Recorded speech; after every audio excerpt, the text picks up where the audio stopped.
الحمد لله وكفى وسلام على عباده الذين اصطفى لا سيما على سيد الرسل وخاتم الأنبياء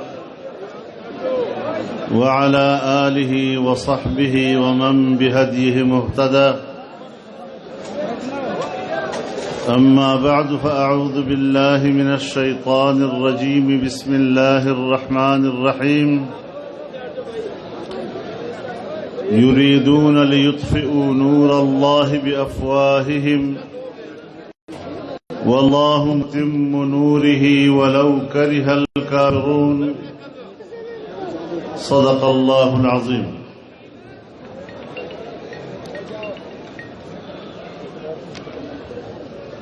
گرامی قدر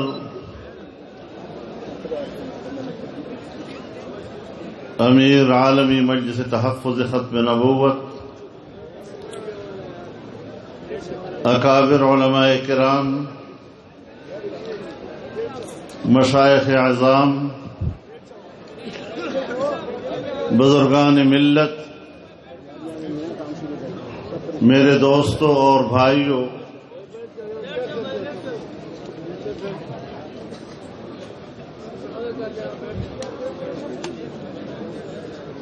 ہر سال کی طرح اس سال بھی یہاں چناب نگر میں اس عظیم الشان ختم نبوت کانفرنس کا انعقاد ہوا ہے. میں اس کی کامیابی پر آپ تمام حضرات کو مبارکباد پیش کرتا ہوں. ایسے کانفرنسوں میں آپ کی شرکت اور آپ کی دلچسپی دنیا کو یہ پیغام دے رہی ہے کہ پاکستان میں قادیانیت کا عنصر دوبارہ سر نہیں اٹھا سکے گا.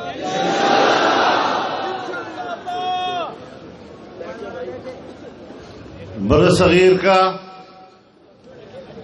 سب سے بڑا فتنہ ہے اور اس فتنے کی سرکوبی اگر دنیا میں کہیں ہوئی ہے تو یہ شرف پاکستان کی پارلیمنٹ کو حاصل ہے. اور انشاءاللہ العزیز یہ تاریخ کے اوراق پر ایک ایسا نقش ہے کہ جسے آنے والا مستقبل کبھی بھی محو نہیں کر سکے گا. اللہ تعالی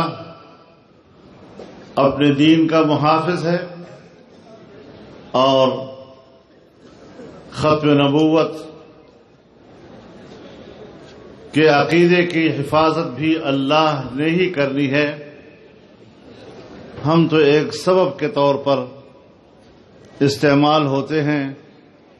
اگر اللہ نے ہمیں اس مقصد کے لیے چنا ہے تو ہمارے لیے اس سے بڑی خوشبختی اور نہیں ہو سکتی. ہمیں اس پر اللہ کا شکر ادا کرنا چاہیے.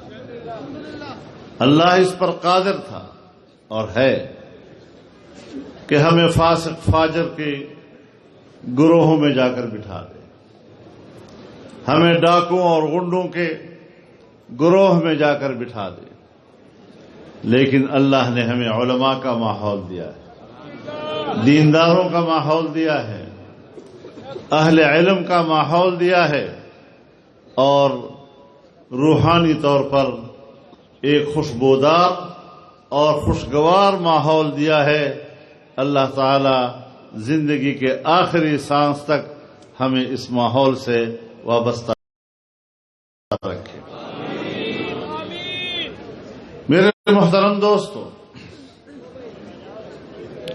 جس وطن عزیز کو ہم نے لا الہ الا اللہ کے نعرے سے حاصل کیا تھا، اور جس نعرے کی اساس پر پورے بر صغیر کے مسلمانوں نے قربانیاں دی تھیں،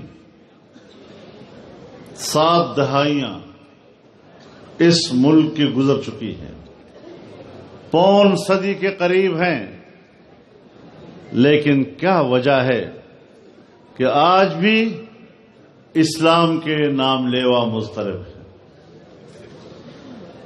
ہمیں اس وقت بھی اسلام کے بارے میں تشویش ہے۔ یہ ملک اگر اسلام کے نام پر بنا تھا تو پھر یہاں پر اسلام کو محفوظ ہونا چاہیے تھا، پھر اس کی ضرورت نہیں تھی کہ ہم اسلام کی حفاظت کی جنگ لڑیں۔ یہ ریاست کی ذمہ داری تھی کہ وہ اسلام کی حفاظت کرے، لیکن ریاست تو اسلام کے پیچھے پڑا ہوا ہے، وہ تو مغرب کی غلامی میں ڈوبا ہوا ہے۔ مغربی تہذیب، مغربی فکر، مغربی سوچ ان کے اوپر مسلط ہے، اور اپنے مشوروں میں ایک بات پر ان کی ساری سوچ مرکوز ہوتی ہے کہ ہم کون سی ایسی بات کریں اور کون سا ایسا کام کریں کہ جس سے مغرب ہم سے راضی ہو جائے۔ اللہ کو راضی کرنے کی کوئی سوچ نہیں ہے۔ کب ہمیں وہ منزل ملے گی؟ کب ہمیں وہ اطمینان ملے گا؟ یہاں تو اگر علماء سیاست سے وابستہ رہتے ہیں تو بار بار انہیں احساس دلایا جاتا ہے کہ آپ تو شریف لوگ ہیں، آپ کیوں سیاست کرتے ہیں؟ مولوی صاحب، سیاست تو آپ کا کام نہیں ہے۔ تو پھر جو لوگ سیاست کرتے ہیں وہ اپنے بارے میں تو کم از کم گواہی دے رہے ہیں نا کہ وہ بدماش ہیں، ان کے ہاں شرافت نام کی کوئی چیز نہیں ہے، اس لیے سیاست کرتے ہیں۔ لیکن میرا عقیدہ و ایمان ہے کہ جو شخص اسلام کی نظام سیاست کا انکار کرتا ہے وہ الیوم اکملت لکم دینکم کا انکار کر رہا ہے۔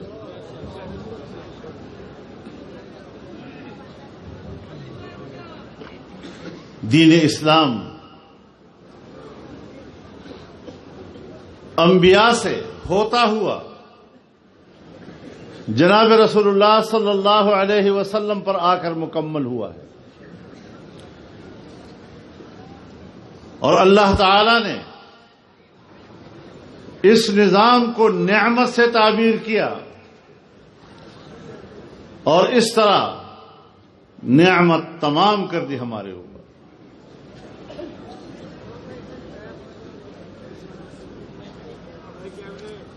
تو پھر کیا سیاست انبیاء کا وظیفہ نہیں رہا ہے؟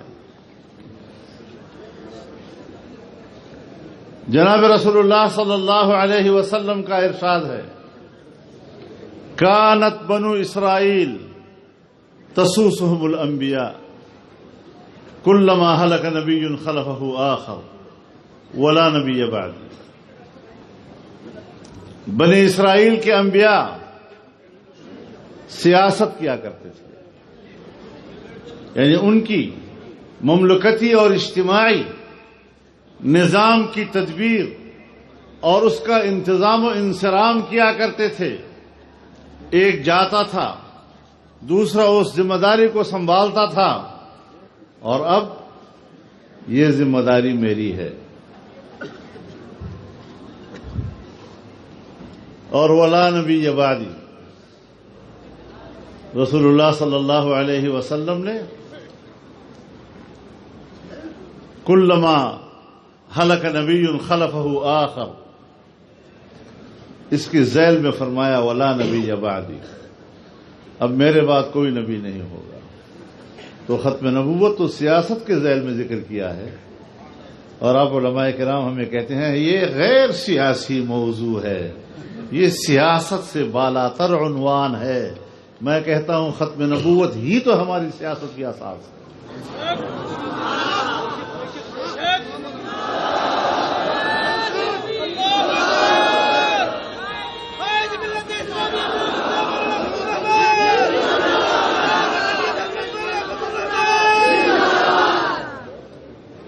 اگر علماء کرام سیاست سے لا تعلق ہو جائیں، کمروں اور حجروں میں گوشہ نشینی اختیار کر لیں، تو پھر دین ایک نامکمل صورت میں امت سے امت کی طرف منتقل ہوگا، ایک نسل سے دوسری نسل کی طرف منتقل ہوگا۔ اس کو مکمل بنائیں۔ اور علماء کرام ذرا اپنے اندر ہمت پیدا کریں۔ میں ایک دفعہ ڈیرہ اسماعیل خان میں ہمارے مخدوم حضرت مولانا سید ارشد مدنی دامت برکاتہم تشریف لائے تھے۔ وہاں حضرت شیخ الہند سیمینار تھا اور اس سے انہوں نے خطاب کیا، اور اس اجتماع میں انہوں نے حضرت شیخ الہند رحمہ اللہ کی یہ بات نقل کی کہ وہ فرمایا کرتے تھے کہ جو علماء محراب میں بیٹھ کر اور حجرے میں بیٹھ کر دین کی اس خدمت کو اپنے لیے کافی سمجھتے ہیں، وہ دین کے خادم نہیں، وہ دین کے دامن پر بدنما داغ ہے۔ حضرت شیخ الہند کے نام لیواؤ، میں نہیں کہہ رہا، ان کے گھر کا بندہ کہہ رہا ہے۔ شہید شاہد من اہلی۔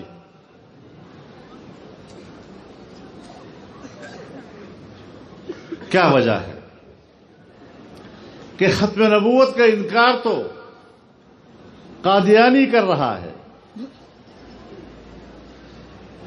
اسلام سے بغاوت تو قادیانی کر رہا ہے۔ اگر یہ خالصتاً مذہبی مسئلہ ہے تو پھر امریکہ اس کو کیوں سپورٹ کر رہا ہے؟ پھر یورپ کیوں اس کو سپورٹ کر رہا ہے؟ ہمارے حکمران کیوں سپورٹ کر رہے ہیں؟ قادیانیت کو سپورٹ کرنا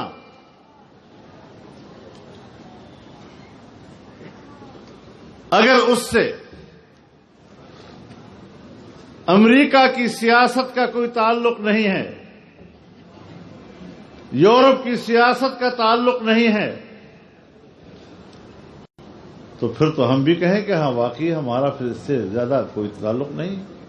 اور اگر وہ اس کو اپنے سیاسی مقاصد اور مغرب کے مفادات اور انگریز کے مفادات اور اس کے لیے استعمال ہوتا رہا، تو پھر حکمرانوں کے مفادات کے لیے ایسے فرقوں کا استعمال ہونا اور ظالم قوتوں کے اور مستبد اور مستعمر قوتوں کے لیے جو قوت استعمال ہوتی ہے، پھر اس کا مقابلہ کرنا، اس کو بھی پھر اس طرح کی سیاست نہ کہا جائے۔ تم تو امریکہ کے لیے استعمال ہو، تم تو انگریز کا خودکاشتہ پودا ہو، تمہیں تو پورا یورپ سپورٹ کرے اسلام کو کمزور کرنے کے لیے، اور ہم کہیں کہ جی اس کا تعلق سیاست سے نہیں ہے، بڑا ظلم ہے۔ علماء کرام ذرا میری باتوں کو تھوڑا سا بیٹھ کر اس پر نظر ثانی کریں، غور کریں اس بات پر۔ میں جلسوں میں ایک روایتی تقریر کرنے کے لیے نہیں آیا کرتا، نہ میں مقرر ہوں نہ میں خطیب ہوں، نہ مجھے وہ طریقے آتے ہیں جو روایتی طریقے ہیں مقررین کے اور خطیبوں کے۔ میں ایک مشن رکھتا ہوں، میں ایک نصب العین رکھتا ہوں، میں اپنے نصب العین کی طرف آپ کو بلاتا ہوں۔ میں اسلام کی جامعیت، اس کی ہمگیریت اور اس کی آفاقیت کی طرف آپ کو بلاتا ہوں. آئیں ہم اس مقصد کے لیے ایک ہو جائیں.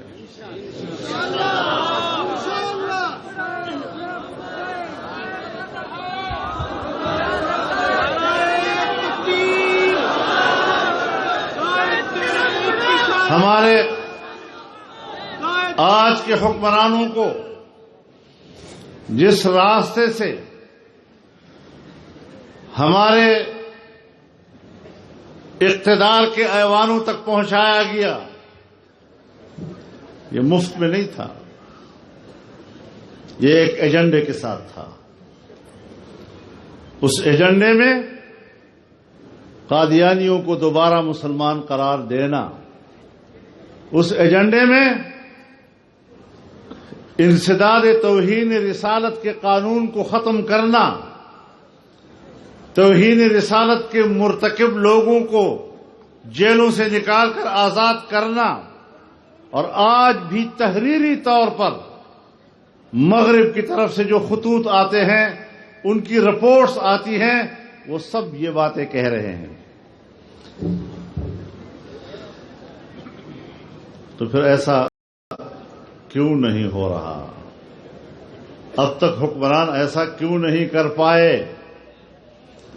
میں اللہ کا شکر ادا کرتے ہوئے آپ کے سامنے یہ بات کہنا چاہتا ہوں کہ یہ نہیں کہ وہ نہیں کرنا چاہتے، الحمدللہ ہم نے کرنے نہیں دیا، ان کو اس میدان میں شکست دی ہے. نعرہ تکبیر، نعرہ تکبیر، جاری ختم نبوت. اور میں آج بھی اپنے حکمرانوں کو اس اجتماع سے پیغام بھیجنا چاہتا ہوں کہ جو عزائم تمہارے اندر موجود ہیں واپس ہو جاؤ، ورنہ پھر انتہائی ذلیل اور ناکام انجام کا انتظار کرنا.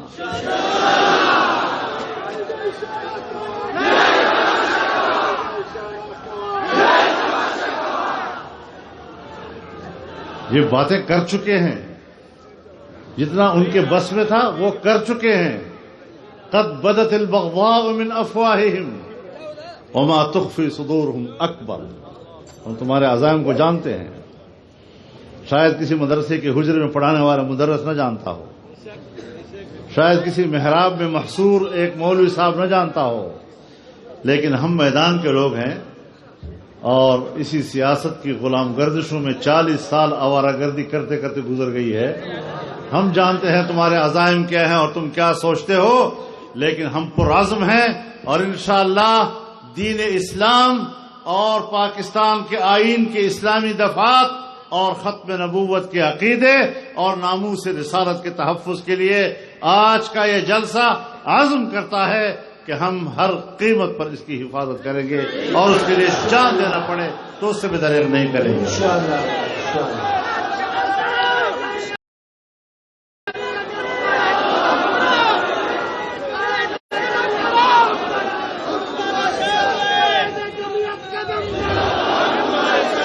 میرے محترم دوستو،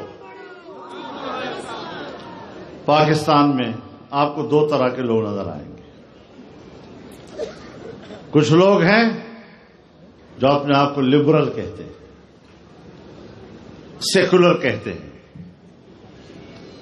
اور ہم اپنے الفاظ میں ان کو مذہب بیزار کہتے ہیں. یہ طبقہ پاکستان کے خلاف بولے، یہ طبقہ پاک فوج کے خلاف بولے، یہ طبقہ پاکستان کے جرنیلوں کو گالیاں دے، تب بھی وہ محفوظ ہیں. اور اگر کوئی مذہبی تنظیم اس ملک میں اللہ کے دین کی بات کرتا ہے، اسے کالعدم قرار دیا جاتا ہے، اسے دہشت گرد کہہ دیا جاتا ہے. آج کل بھی آپ مناظر دیکھ رہے ہیں. یہ امتیاز کیوں ہے؟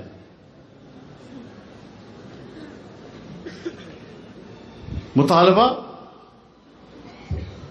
جائز بھی ہو سکتا ہے، غلط بھی ہو سکتا ہے، اس سے آپ اختلاف بھی کر سکتے ہیں، لیکن اپنے مطالبے کے لیے مظاہرہ کرنا آئین کے دائرے میں رہتے ہوئے، یہ کون سا جرم ہے کہ آپ ان کو غدار بھی کہیں، آپ ان کو دہشت گرد بھی کہیں، آپ ان پر گولیاں بھی چلائیں، یہ کون سا انصاف کا راستہ ہے؟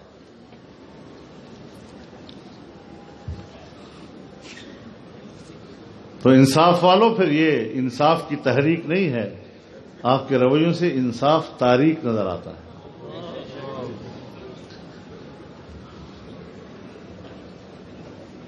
مجلس تحفظ ختم نبوت اس محاذ پر جو کام کر رہی ہے، ہم انشاءاللہ اس محاذ پر ان کے سپاہی کی طرح کام کریں گے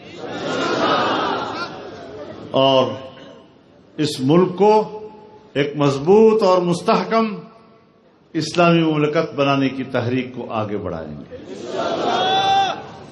ویسے صاحب ساتھ ہیں نا اس میں؟ یہ نہ کرو کہ ختم نبوت کے لیے ہم آپ کے ساتھ ہیں اور اسلام کے لیے پھر آپ ساتھ نہ ہو۔ انشاءاللہ ہم سب ایک صف ہیں اور ایک محاذ پر ہم نے لڑنا ہے، اور حکمرانوں کو اتنا بتا دیں کہ ہماری ایک تاریخ ہے، اور جب ہم اپنی تاریخ کا مطالعہ کرتے ہیں تو الحمدللہ ثم الحمدللہ آج اپنے تک بھی میں کہہ سکتا ہوں کہ ہماری تاریخ پر اور ہمارے اکابر و اسلاف کے قریب سے بھی خوف نہیں گزرا، اور ہم بھی الحمدللہ اپنے اندر کوئی خوف محسوس نہیں کرتے۔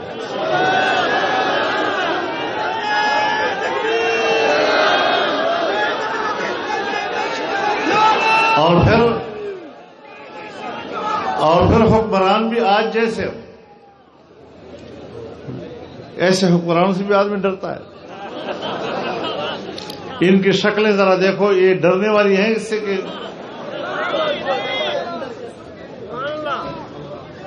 ہمیں تو یہ مکھی کے پر کے برابر بھی نظر نہیں آتا۔